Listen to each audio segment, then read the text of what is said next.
चलिए सर आगे बढ़ते हैं। तो एक नॉन प्रॉफिट ऑर्गेनाइजेशन के फाइनेंशियल स्टेटमेंट्स में बैलेंस शीट या स्टेटमेंट ऑफ फाइनेंशियल पोजीशन बन रहा होगा। इनकम स्टेटमेंट की जगह इनकम एंड एक्सपेंडिचर स्टेटमेंट बन रही होगी। कैश फ्लोज की जगह रिसीट एंड पेमेंट अकाउंट बन रहा होगा। अब इन स्टेटमेंट्स को बनाने के लिए कुछ नेसेसरी नंबर्स हैं या कुछ नए कॉन्सेप्ट है जो कि आपको कवर करना है। 60-70% बातें तो वही है जो आप एक कमर्शियल एंटिटी में कवर करके आए हो। लाइक एसेट लायबिलिटी क्या होता है ये सब आप मुझसे बेहतर ही जानते हैं। एक्सपेंसेस कौन कौन से होते हैं आप मुझसे बेहतर ही जानते हैं। कैश फ्लो स्टेटमेंट या रिसीट एंड पेमेंट अकाउंट में डेबिट क्रेडिट साइड पे क्या आएगा ये सब तो आप वैसे ही जानते हो। जो इससे मुझे कवर करवाना है वो कौन सा है कि आपके पास बैलेंस शीट पे फंड्स जनरल और स्पेसिफिक ये क्या चीज होगी, ये कैसे कैलकुलेट होगा, या आपके पास इनकम एंड एक्सपेंडिचर में ये जो इनकम साइड पे थोड़ी यूनिक या न्यू तरह की इनकम आ रही है ये किस तरह से वर्कआउट हो रही होगी। तो हम जो टॉपिक स्टार्ट करने लगे that is called types of income of NPO कि एक एनपीओ कौन कौन सी या किस किस तरह की इनकम कमा सकती है और उसे हम एनपीओ के फाइनेंशियल स्टेटमेंट्स में किस तरह से वर्कआउट कर रहे होंगे। सर एक सवाल यहाँ पे ये भी क्रिएट होता है कि अगर एक कमर्शियल एंटिटी है जिसके एक या एक से ज्यादा सैकड़ों हजारों लाखों शेयर होल्डर हो सकते हैं, एक कमर्शियल एंटिटी बनाई गई है प्रॉफिट मेकिंग के लिए, तो वो जो भी बिजनेस या जो भी कमर्शियल एक्टिविटी पूरे साल में कंडक्ट करती है उन सबको हम नंबर्स फॉर्म में कन्वर्ट करके फाइनेंशियल स्टेटमेंट्स बनाते हैं और सारे शेयर होल्डर्स को डिस्ट्रीब्यूट करते हैं ताकि सारे शेयर होल्डर्स कंपनी की परफॉर्मेंस को देख सके और कंपनी की परफॉर्मेंस में जो उनका हिस्सा बनता है जिसे हमने नाम दिया था ईपीएस अर्निंग पर शेयर, जिसे हमने नाम दिया था ईपीएस या अर्निंग पर शेयर, वो वर्कआउट किया जा सके। लेकिन नॉन प्रॉफिट ऑर्गेनाइजेशन की तो कोई इनकम अर्नर्स ही नहीं है ना, या नॉन प्रॉफिट ऑर्गेनाइजेशन की इनकम या प्रॉफिट तो उसके स्पॉन्सर्स या मेंबर्स में डिस्ट्रीब्यूट ही नहीं हो रहा होगा।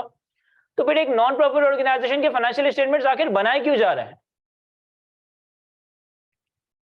एक कंपनी है जिसके आप सारे शेयर होल्डर्स हैं, इनके पास 1 लाख शेयर्स है, मेरे पास 2 लाख शेयर्स है, इनके पास 3 लाख शेयर्स हैं।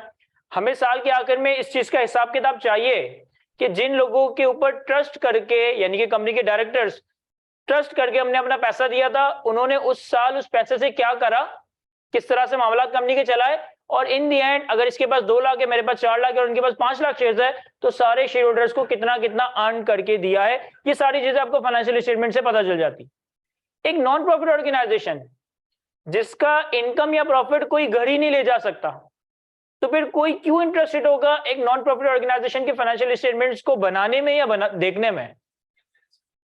सर चेक एंड बैलेंस रखने के लिए भाई फॉर एग्जांपल बहुत सारे लोग बहुत सारी ऑर्गेनाइजेशंस के रेगुलर डोनर होते हैं, तो उनको अगर ये मेक श्योर करना हो कि यार हमने जो डोनेशंस की हैं क्या वो उस पर्पस के लिए एक्चुअली इस्तेमाल हो भी रही है या नहीं। ऐसा तो नहीं है कि वो इलीगल एक्टिविटीज में या जो भी उस ऑर्गेनाइजेशन को मैनेज करने वाले लोग हैं वो 2 नंबरी करके वो पैसा लेकर जा रहे हैं। तो इस वजह से एक डोनर के लिए या एक स्पॉन्सर के लिए या एक मेंबर के लिए रिक्वायर्ड होता है, नीड होता है कि भाई वो जिस इदारे में डोनेशन या सब्सक्रिप्शन वगैरह पे कर रहा है उसके एक चेक एंड बैलेंस के तौर पे ये देख सके कि भाई मैंने जो डोनेशन या मैंने जो सब्सक्रिप्शन दी है क्या वो सही जगह इस्तेमाल हो रही है।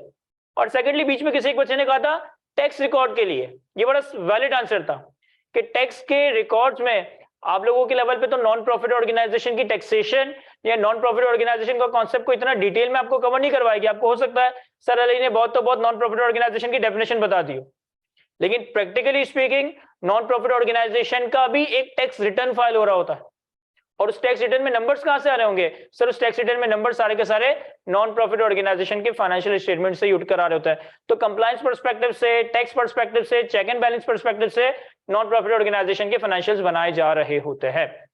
अब डिफरेंट तरह की इनकम है जो कि हम एक एनपीओ में कवर करेंगे। अगर इन इनकम को आपने अच्छे से कवर कर लिया तो फिर उसके बाद सिर्फ फंड्स का कॉन्सेप्ट रह जाता है, बाकी एसेट लायबिलिटी कैश पेमेंट ये सारी चीजें तो जनरल है जो आप लोग जानते ही हैं।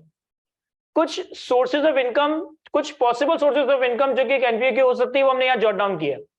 नंबर 1 इज सब्सक्रिप्शन या membership, number 2 is lifetime membership या joining fee, number 3 is income from trading activity, number 4 is income from events, number 5 is investment या interest income and number 6 is donation income. इन एक एक income को हम detail में discuss करेंगे और हर इनकम के ऊपर कुछ 2, 4, 5 प्रैक्टिस क्वेश्चंस को कवर कर रहे होंगे। अब देखिए हम जो यहाँ कॉमन एनपीओ का कॉन्सेप्ट या चैरिटेबल ऑर्गेनाइजेशन का कॉन्सेप्ट अपने जहन में बिठा के बैठे हुए हैं कि फॉर एग्जांपल एदी फाउंडेशन हो गया या चीपा हो गया या सैलानी हो गया, ये हमारी नजर में नॉन प्रॉफिट ऑर्गेनाइजेशंस हैं जिसमें मेरे जैसे, आप जैसे या बहुत सारे लोग मिलकर डोनेशन या कंट्रीब्यूशन कर रहे होते हैं और वो इन पैसों से फलाह बहबूद के कामों में खर्च कर रहे होते हैं। तो ये चीज तो है डोनेशन, ये चीज तो है डोनेशन। भाई कोई एदी ट्रस्ट हो गया, चीपा फाउंडेशन हो गया, सैलानी हो गया या इंडस हॉस्पिटल हो गया या इस तरह से, और ये फॉर एग्जांपल टीसीएफ हो गया, सिटीजन ऑफ फाउंडेशन, नाम सुना है ना हमने। ये सारे जो भी इदारे हैं ये सारे तो चलते हैं डोनेशंस के ऊपर। डोनेशंस आती है तो इदारे चल रहे हैं, डोनेशंस नहीं होगी तो इदारे बंद हो जाएंगे। एक नॉन प्रॉफिट ऑर्गेनाइजेशन में सब्सक्रिप्शन या मेंबरशिप फी क्या चीज हो सकती है? जैसे आईकैप। देखिए बहुत सारे नॉन प्रॉफिट ऑर्गेनाइजेशन ऐसे हैं जो सिर्फ डोनेशन पे रिलाई नहीं कर रहे हैं, जो सिर्फ गवर्नमेंट्स की ग्रांट पे रिलाई नहीं कर रहे हैं, बल्कि उन्होंने एक टीम बनाई हुई है अपने मेंबर्स के नाम से। फॉर एग्जांपल जितनी भी एजुकेशन की बोर्ड है, आईकैप हो गया, आईसीएमईपी हो गया, एसीसी हो गया या डिफरेंट तरह की और बोर्ड्स हैं एजुकेशन की, ये गवर्नमेंट की या लोगों की डोनेशन के आसरे में अपना काम नहीं कर सकती। ये पूरे माशरे में एक सेक्टर ऑफ इकोनॉमी, एक सेक्टर ऑफ अकाउंटिंग को रेगुलेट कर रही है। तो इनकी जो क्या कहेंगे सर्वाइवल है वो बड़ा जरूरी है। तो ये सिर्फ डोनेशन पे रिलाई नहीं कर सकती ना। आप लोगों की तो हट जाए तो आप तो डोनेशन देना बंद कर देंगे या कोई टैग वेग चला देंगे उनके खिलाफ, तो फिर उनके पास डोनेशन कहां से आएगी? तो आईकेएफ जैसा इदारा चलता है मेंबर्स की सब्सक्रिप्शन फी पे। अब जब मेंबर्स की सब्सक्रिप्शन फी का कॉन्सेप्ट आ गया तो इसका मतलब है कि ये कोई रेगुलर नेचर की इनकम होगी, ये कोई वन ऑफ इनकम नहीं होगी, बल्कि ये एक रेगुलर नेचर की इनकम होगी। फॉर एग्जाम्पल कि जिस वक्त आप इंशाल्लाह आने वाले वक्तों में आईकेएफ के मेंबर्स बन जाएंगे तो आपको हर साल एक एनुअल मेंबरशिप फी लाजमी पे करनी पड़ेगी।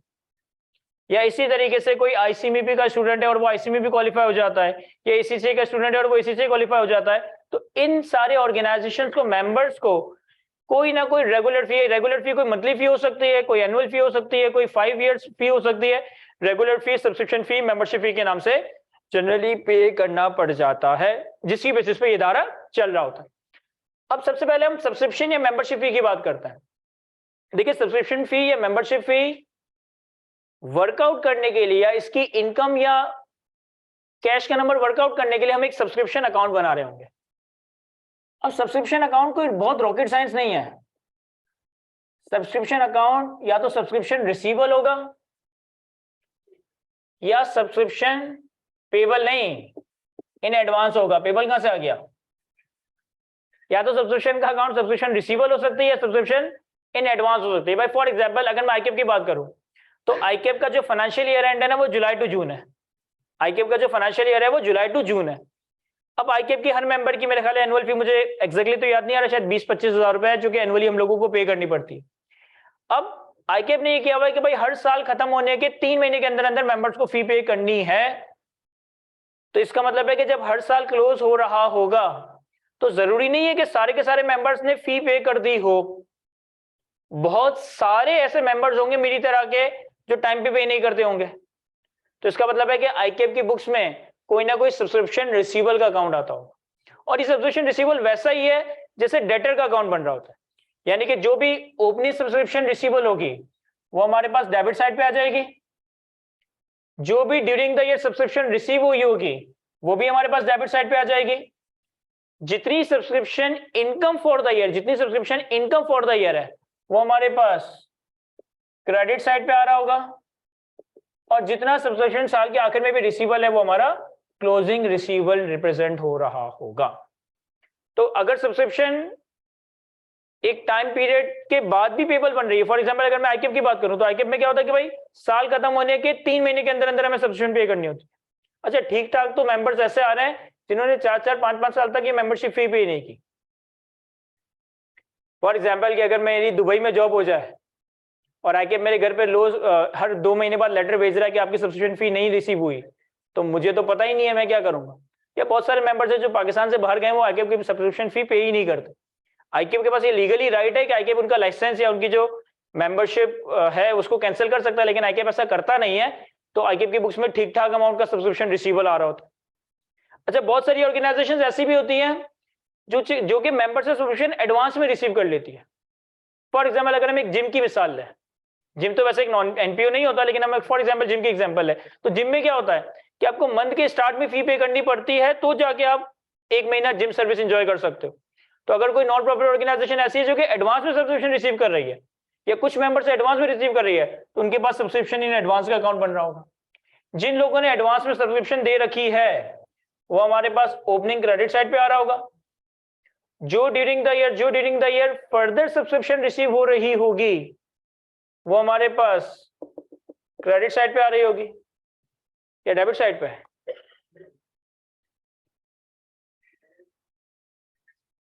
सर एक गलती कर दी ना हमने यहाँ पे, मैंने मतलब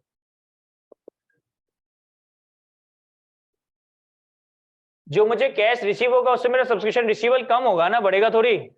जो मुझे कैश रिसीव होगा उससे मेरा सब्सक्रिप्शन रिसीवल कम होगा, और जो इनकम जनरेट होगी या इनकम एक्रू होगी वो हमारी डेबिट साइड पे आ रही होगी।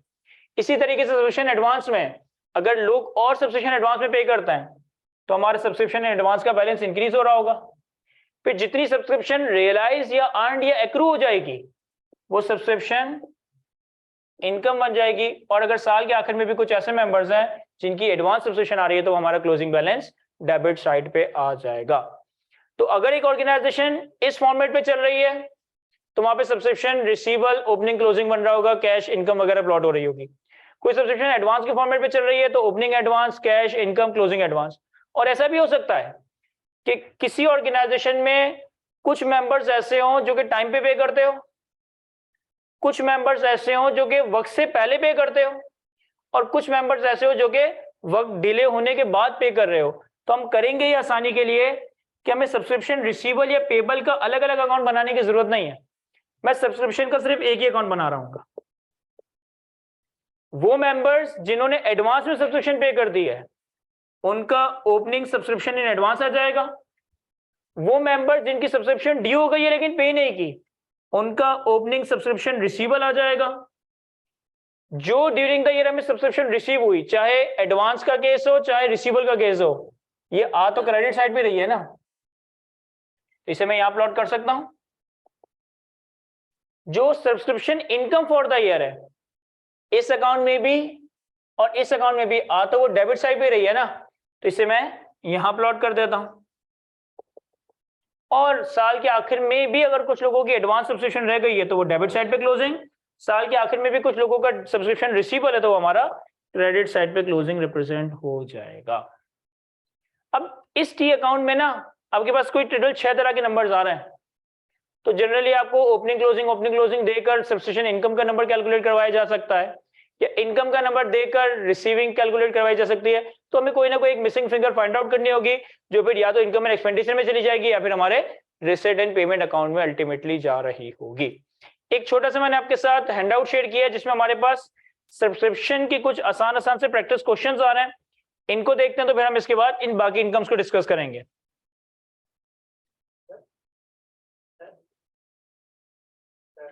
जी बोले।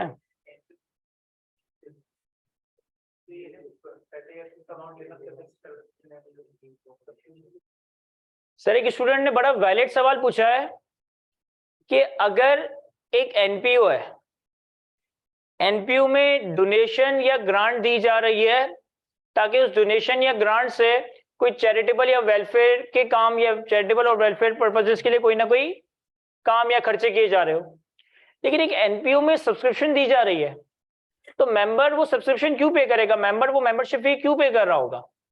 सर अगेन अगर एक मेंबर मेंबरशिप फी या सब्सक्रिप्शन फी पे कर रहा है तो इसे भी इन रिटर्न बहुत सारी सर्विसेज एनपीओ से मिल रही होती है। फॉर एग्जांपल कि मैं being a member of ICAP that is a non profit organisation हर साल एक सब्सक्रिप्शन पे करता हूं, इसके अगेंस्ट मुझे बहुत सारे टेंजिबल बेनिफिट्स हैं। लाइक आईकैप की मेंबरशिप की बेसिस पे मुझे डिफरेंट जगहों पे डिस्काउंट्स वगैरह मिल जाते हैं, या मैं जब चाहूं आईकैप की लाइब्रेरी में पढ़ सकता हूं, या डिफरेंट आईकैप के जितने एनुअल डिनर या डिनर्स वगैरह हो रहे होते हैं, कभी ईद मिलन पार्टी हो रही है, कभी कवाली नाइट हो रहा है, कभी कुछ हो रहा है, तो मैं उसमें पार्टिसिपेट कर सकता हूं। और इंटेंजिबल बेनिफिट भी बहुत है। फॉर एग्जांपल कि अगर मैं आईकैप का मेंबर हूं तो ये एक रिकॉग्निशन भी तो है ना मैं किसी जगह पे जाके अपने आप को रिप्रेजेंट करता हूँ कि I am the member of the institute of chartered accountant of Pakistan, तो ये एक इंटेंजिबल बेनिफिट है ना। तो बहुत सारे टेंजिबल और इंटेंजिबल बेनिफिट्स मेंबर एंजॉय कर रहे होते हैं एनपीओ के अगेंस्ट, तभी वो अपनी रेगुलर सब्सक्रिप्शन या मेंबरशिप फी वगैरह पे कर रहे होते हैं। कुछ आसान आसान से सवाल देखते हैं। हमने इन सारे सवालों में सब्सक्रिप्शन का अकाउंट बनाना है, और सब्सक्रिप्शन का अकाउंट बनाकर हम कोई ना कोई मिसिंग फिंगर को फाइंड आउट कर रहे होंगे। क्वेश्चन नंबर 1, हमारे पास सब्सक्रिप्शन रिसीवेबल का ओपनिंग क्लोजिंग आ रहा है 37,500 and 67,800। Subscription received in advance 1931,250। Required subscription account. अब देखें यहां पे मेरे पास सब्सक्रिप्शन इन एडवांस कुछ भी नहीं है, ओपनिंग रिसीवेबल है, क्लोजिंग रिसीवेबल है और सब्सक्रिप्शन रिसीव का नंबर दिया हुआ है। तो सिंपली मुझे सवाल में मालूम क्या करना है, सब्सक्रिप्शन अकाउंट तो बनाना ही बनाना है, लेकिन अल्टीमेटली मुझसे मांगा क्या गया है कि कितनी subscription income for the year है। वैसे तो आप लोग कर ही सकते हो सॉल्व, लेकिन मैं करवा देता हूं। क्वेश्चन नंबर 1, अगर मैं सब्सक्रिप्शन रिसीवेबल का अकाउंट बनाऊं तो हमारे पास ओपनिंग रिसीवेबल है 37,500,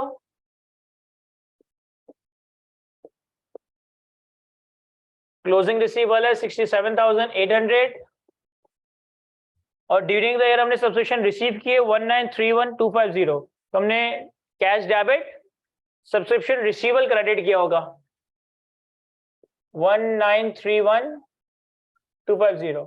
तो सिंपली इस अकाउंट से बैलेंसिंग हमारे पास सब्सक्रिप्शन इनकम आ सकती है।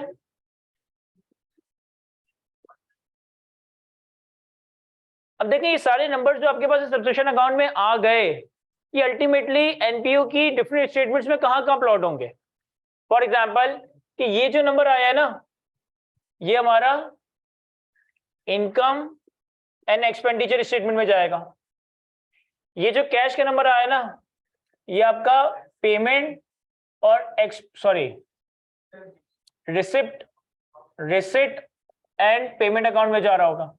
और ये जो आपका क्लोजिंग रिसीवेबल आया है, ये आपका ultimately statement of financial position पे जा रहा होगा। क्वेश्चन नंबर 2 भी इसी तरह का सवाल है, बस यहाँ पे सब्सक्रिप्शन रिसीवेबल नहीं, सब्सक्रिप्शन इन एडवांस है। कहता है सब्सक्रिप्शन इन एडवांस ओपनिंग 1,17,000 रुपए, closing 189,000, subscription receive 2160,000, subscription account या सब्सक्रिप्शन इनकम फाइंड आउट करनी है। तो जरा सॉल्व करने सर खुद ही सवाल को। यहां देखें सर, यहां पे हमारे पास क्वेश्चन नंबर 2 में सब्सक्रिप्शन रिसीवेबल नहीं बल्कि सब्सक्रिप्शन इन एडवांस आ रहा है। तो सब्सक्रिप्शन इन एडवांस का मतलब है कि हमारे पास जो ओपनिंग है ये क्रेडिट साइड पे आ जाएगा 1,17,000, जो हमारे पास क्लोजिंग है वो डेबिट साइड पे आ जाएगा 189,000। ड्यूरिंग द ईयर जो हमें सब्सक्रिप्शन रिसीव हुई तो हमने cash debit subscription in advance credit किया होगा, दैट इज 2160,000। और जो भी अब इस टी अकाउंट का बैलेंसिंग है वो हमारी सब्सक्रिप्शन इनकम है 20,20,88। सर सब्सक्रिप्शन इनकम हमारी इनकम एंड एक्सपेंडिचर अकाउंट में चली जाएगी, कैश हमारा रिसीट एंड पेमेंट अकाउंट में चला जाएगा, और क्लोजिंग सब्सक्रिप्शन इन एडवांस हमारी स्टेटमेंट ऑफ फाइनेंशियल पोजीशन।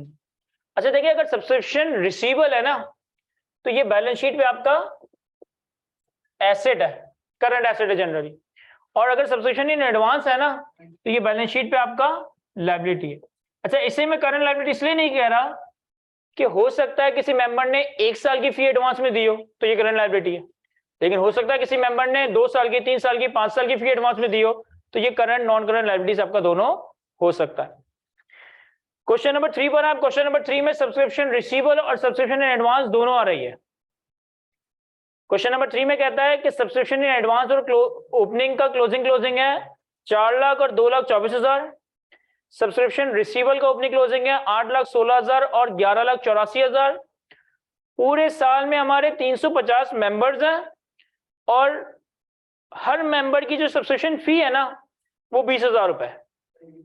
हमारे पास रिसीवेबल और एडवांस का ओपनिंग क्लोजिंग, इस एनपीओ के कितने मेंबर्स और हर मेंबर की कितनी सब्सक्रिप्शन है ये है, तो 350 मल्टीप्लाई पर 20,000 हमारे पास सब्सक्रिप्शन रिसीव्ड आ जाएगी।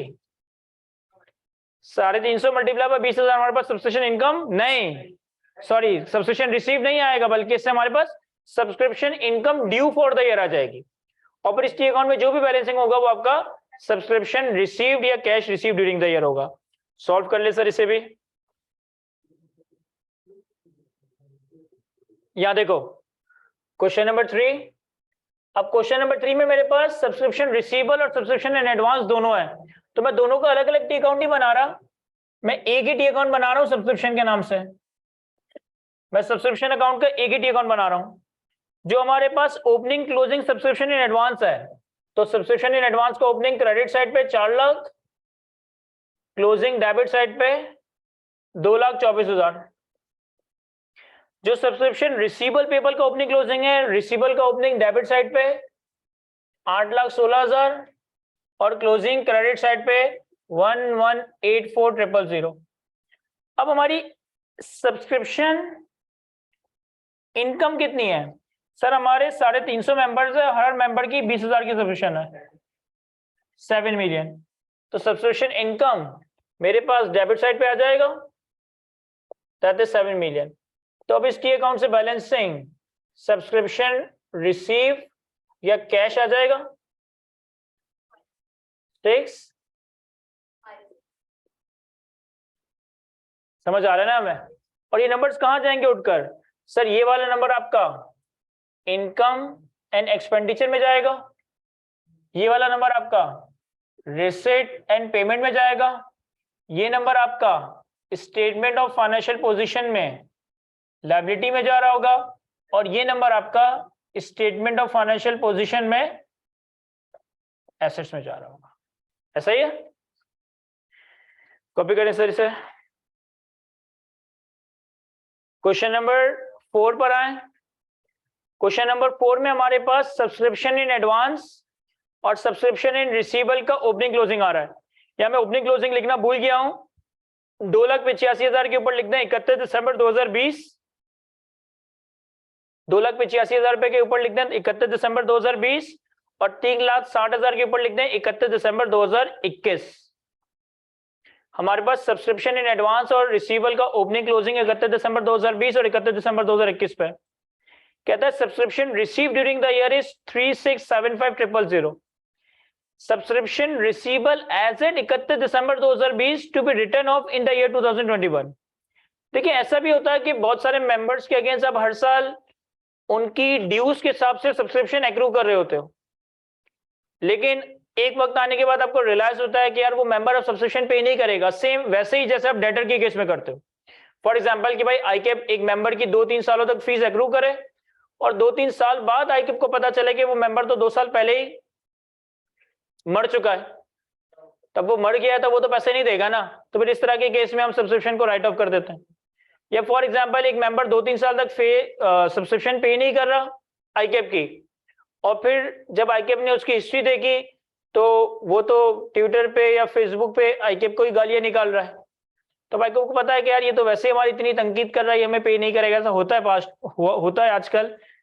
तो फिर इस तरह के रिसीवेबल को हम सिंपली राइट ऑफ कर देते हैं। तो 45,000 रुपए का हमारा राइट ऑफ है। Prepaid subscription account for the year 2021 solve कर लें सर इसे आसानी से। यहां देखें सर क्वेश्चन नंबर 4, यहाँ पे भी हमारे पास सब्सक्रिप्शन रिसीवेबल और एडवांस का ओपनिंग क्लोजिंग आ रहा है, तो मैं सब्सक्रिप्शन का एक ही अकाउंट बना रहा हूं। सर हमारे पास सब्सक्रिप्शन एडवांस का ओपनिंग क्लोजिंग है 285 और क्लोजिंग है 360। सब्सक्रिप्शन रिसीवेबल का ओपनिंग क्लोजिंग है 37,500 और 1,12,500। अब ड्यूरिंग द ईयर जो हमने सब्सक्रिप्शन रिसीव की 3,675,000, तो वो हमारा क्रेडिट साइड पे आ जाएगा। Cash debit subscription account credit 3,675,000। और कुछ मेंबर्स की सब्सक्रिप्शन ऐसी थी जो कि 31 दिसंबर 2020 के ओपनिंग रिसीवेबल में रखी हुई है, और ये हमारी during the year write off हो जाएगी। तो हमारे पास subscription written off that is 45,000। तो हमारे पास इसके अकाउंट से बैलेंसिंग सब्सक्रिप्शन इनकम आ जाएगी 3।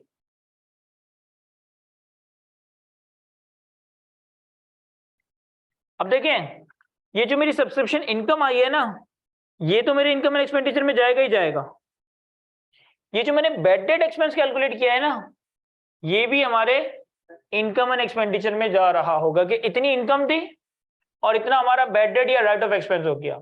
जो कैश रिसीव किया ये हमारे रिसीट एंड पेमेंट अकाउंट में चला जाएगा, और जो क्लोजिंग एडवांस या रिसीवेबल है हमारा स्टेटमेंट ऑफ फाइनेंशियल पोजीशन में चला जाएगा। सर क्वेश्चन नंबर 5 पर आए। क्वेश्चन नंबर 5 थोड़ा सा इंटरेस्टिंग सवाल है, पहले आप लोग खुद दिमाग लगाएंगे, आप लोग सॉल्व कर सकते हैं इसे, मैं भी सॉल्व करवाई दूंगा इसे। क्वेश्चन नंबर 5 में कहता है कि एक क्लब है जो कि 1 जनवरी 2019 पे इनकॉर्पोरेट हुआ, यानी कि 1 जनवरी 2019 पे ये क्लब बना है। एनुअल सब्सक्रिप्शन पर मेंबर है 8,000 रुपए की, और मेंबर जो है ना एनुअल सब्सक्रिप्शन एडवांस में पे करता है, यानी कि यहाँ पे सब्सक्रिप्शन रिसीवेबल का कोई केस नहीं है, सारे मेंबर साल के शुरू में पूरे साल की सब्सक्रिप्शन पे कर देते हैं। फिर कहता है member registration is affective from the month of joining the club, यानी कि कोई भी मेंबर अगर क्लब में आ रहा है तो उसे 1 साल की फी एडवांस में देनी है, और उस पर्टिकुलर मेंबर की जो रजिस्ट्रेशन होगी ना वो from the month of joining the club till 12 month from the joining the club होगी। यानी फॉर एग्जांपल कि अगर एक मेंबर जनवरी में आ रहा है तो वो जनवरी में 8,000 रुपए देगा, इसकी मेंबरशिप जैन से दिसंबर तक की है। लेकिन अगर एक मेंबर मार्च में आ रहा है तो वो 8,000 रुपए देगा, अब इसकी मेंबरशिप मार्च से लेकर अगले साल फरवरी तक होगी। एक मेंबर अगस्त में आ रहा है तो वो अगस्त में पूरे साल की सब्सक्रिप्शन देगा, लेकिन इसकी जो मेंबरशिप है वो अगस्त से लेकर अगले साल जुलाई तक की होगी। तो यहाँ पे कोई रिसीवेबल नहीं है, सब्सक्रिप्शन इन एडवांस है। हर मेंबर डेट ऑफ ज्वाइनिंग पे पूरे साल की सब्सक्रिप्शन पे करेगा, और उसका जो मेंबरशिप पीरियड है ना वो from the date of joining the month to the next 12 month होगा। फिर कहता है during the year following members join the club. जनवरी 2019 में हमें 100 लोगों ने ज्वाइन किया, जुलाई 2019 में हमें 50 लोगों ने ज्वाइन किया, अप्रैल 2020 में 150 लोगों ने, जुलाई 2020 में 40 लोगों ने, और नवंबर 2020 में 60 लोगों ने। हमें subscription account for the year 2019 and 2020 2 सालों का हमें सब्सक्रिप्शन अकाउंट यहाँ पे बनाना है। जरा सॉल्व करते हैं कुछ से। यहाँ देखिए सर, मैं सॉल्व करवा देता हूँ क्वेश्चन नंबर 5। सबसे पहले तो यहाँ पे सब्सक्रिप्शन एडवांस का केस है, यहाँ पे सब्सक्रिप्शन रिसीवेबल तो नहीं हो सकता, तो मैं T account he subscription in advance का बना रहा हूँ। यहाँ पे सब्सक्रिप्शन रिसीवेबल कोई नहीं है। अब ये क्लब इनकॉर्पोरेट हुआ है 2019 में, और 2019 और 2020 का हमें टी अकाउंट बनाना है, तो 2019 और 2020, ठीक है। चूंकि क्लब इनकॉर्पोरेट हुआ है 1 जनवरी 19 पे, तो मेरे पास ओपनिंग कितना आ रहा होगा 0। अब यहाँ पे नंबर्स प्लॉट करने के लिए कैलकुलेशन हम मल्टीपल तरीकों से कर सकते हैं। फॉर एग्जांपल अगर मैं 2019 में देखूं तो मेरे पास जो मेंबर्स की ज्वाइनिंग डेट दी है ना, इन 5 डेटा में से 2 रोज ऐसी हैं जो 2019 से पर्टेन करती है। जनवरी में 2019 में 100 लोग आए, और जुलाई में 2019 में 50 लोग आए। तो मैं कैश का नंबर इजीली कैलकुलेट कर सकता हूं।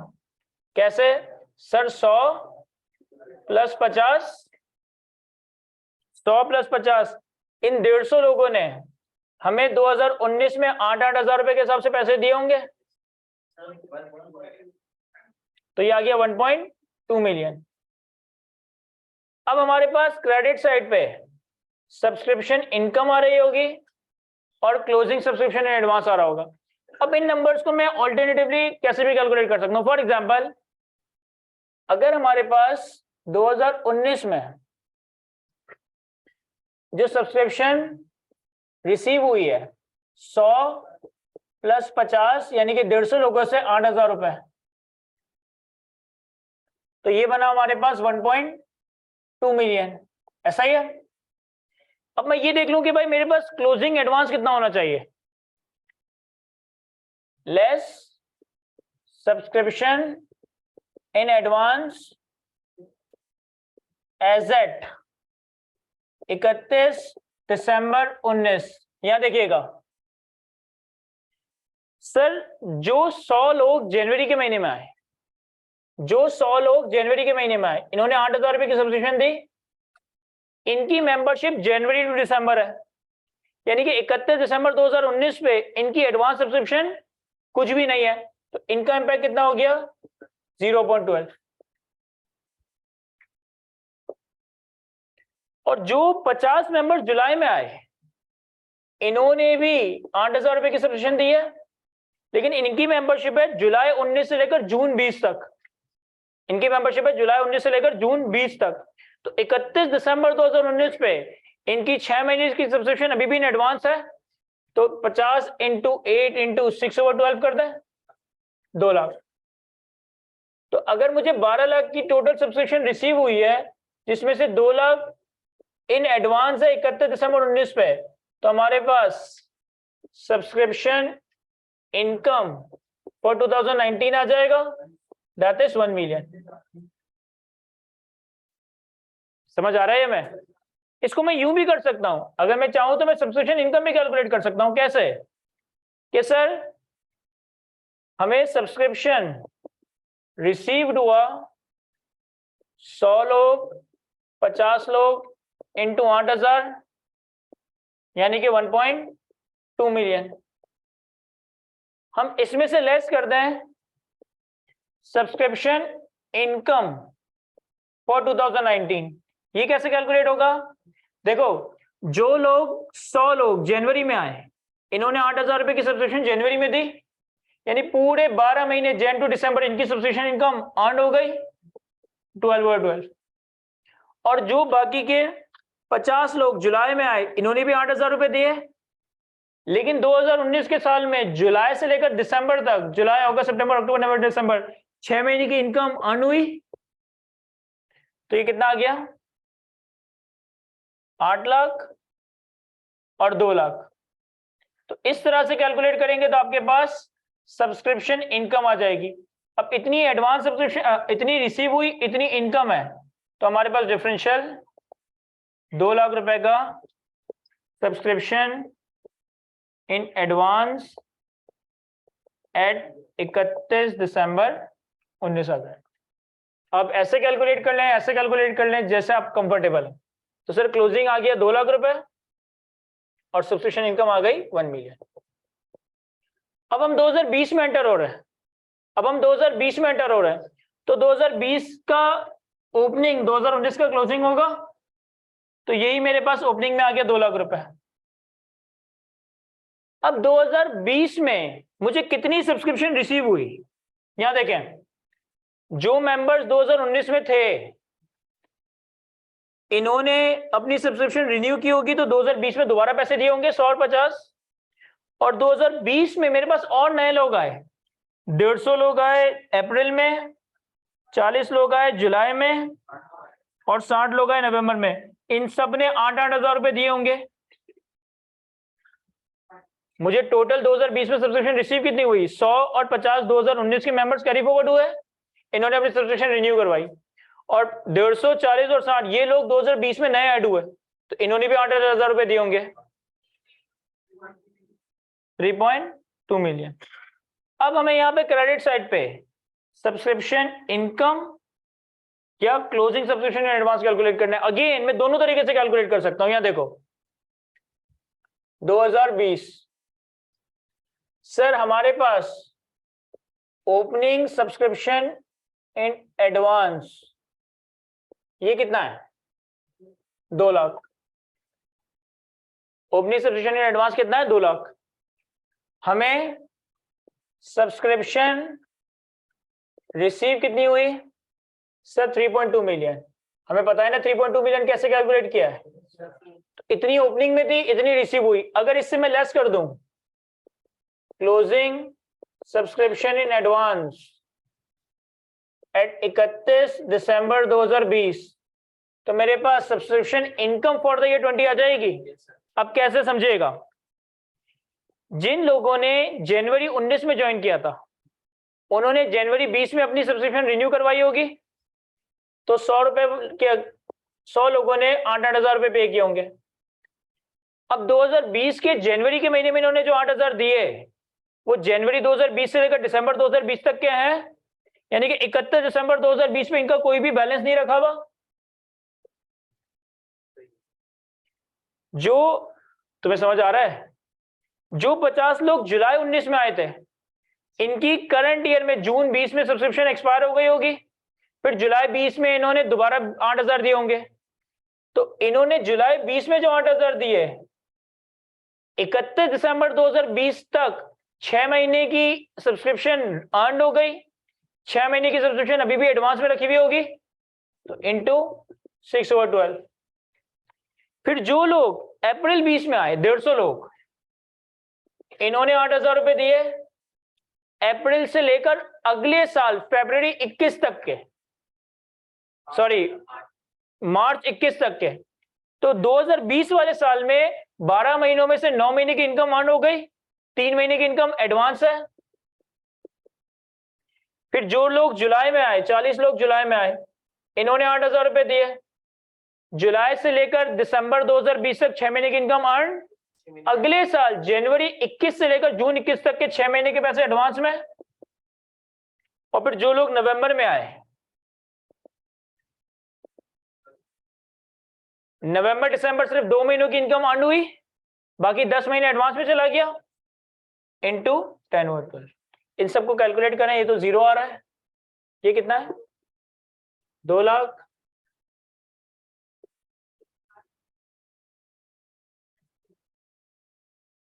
अब ये हमारे पास क्लोजिंग एडवांस होना चाहिए, ये हमारे पास क्लोजिंग एडवांस होना चाहिए 13,40,000। तो 3.2 मिलियन रिसीव किए, 2 लाख ओपनिंग में था और इतना एडवांस है। ये तो ये भी चेंज हो जाएगा, 16,60,000। ये भी गलत है,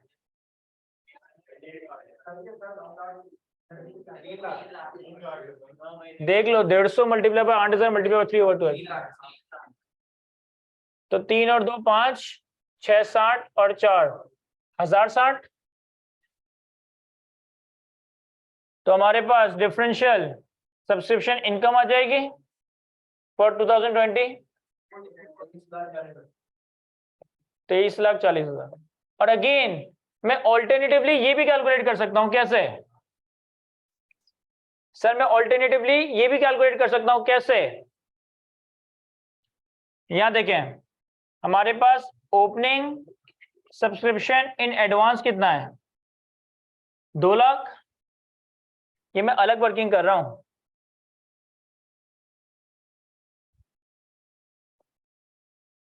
हमने subscription during the year receive कितनी की सर? 3.2 मिलियन। अगर इसमें से मैं लेस कर दूं सब्सक्रिप्शन इनकम फॉर ईयर 2020, अब देखो ये कैसे कैलकुलेट होगा।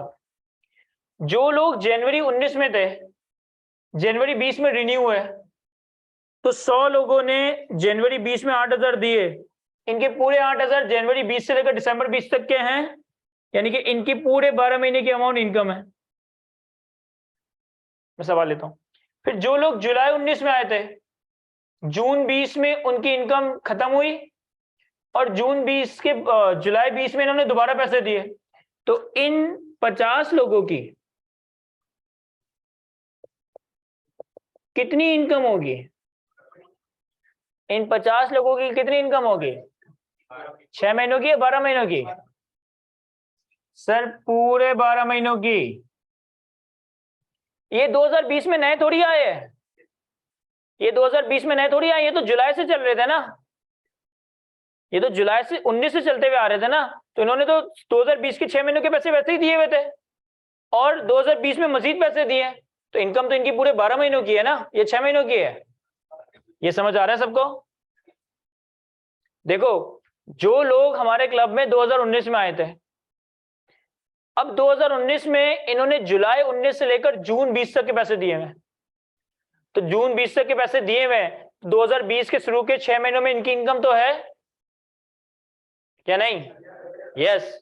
फिर जुलाई 20 में दोबारा पैसे दिए, जो जुलाई 20 से लेकर अगले साल जून 21 तक को कवर कर रहे हैं। तो इसका मतलब है जुलाई 20 से दिसंबर 20 तक की भी इनकी इनकम है, तो इन लोगों की भी पूरे 12 महीनों की इनकम होगी ना। फिर जो लोग 2020 में आए, सर 150 लोग आए अप्रैल के महीने में, इन्होंने 8,000 रुपए दिए। अब इन्होंने जो 8,000 दिए वो अप्रैल 2020 से लेकर मार्च 21 तक के दिए, तो 2020 के साल में कितने महीने की इनकम इनकी अर्न हुई? 9 मंथ्स की। फिर जो लोग जुलाई 2020 में आए, कितने लोग आए? 40। इन्होंने 8,000 जुलाई 2020 में दिए, इनकी इनकम कितनी है? 6 महीनों की। और लास्ट 60 लोग आए नवंबर के महीने में, इन्होंने भी 8,000 दिए, और लेकिन इनकी इनकम सिर्फ 2 महीनों की है। क्या ये समझ आ रहा है? मैं कितना बन रहा है सबको सॉल्व करे तो? अगर हमने सही किया है तो ये 2340 बनना चाहिए, लेकिन ऐसा ना हो कि आप 2340 डायरेक्ट कैलकुलेट करें इसे। यही बन रहा है।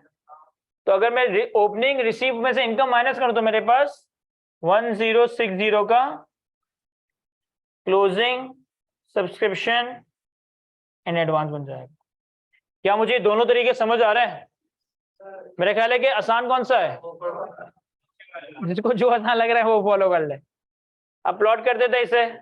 एडवांस आ गया 1060,000 और इनकम कितनी थी? 2340,000। कॉपी कर ले सर इसे।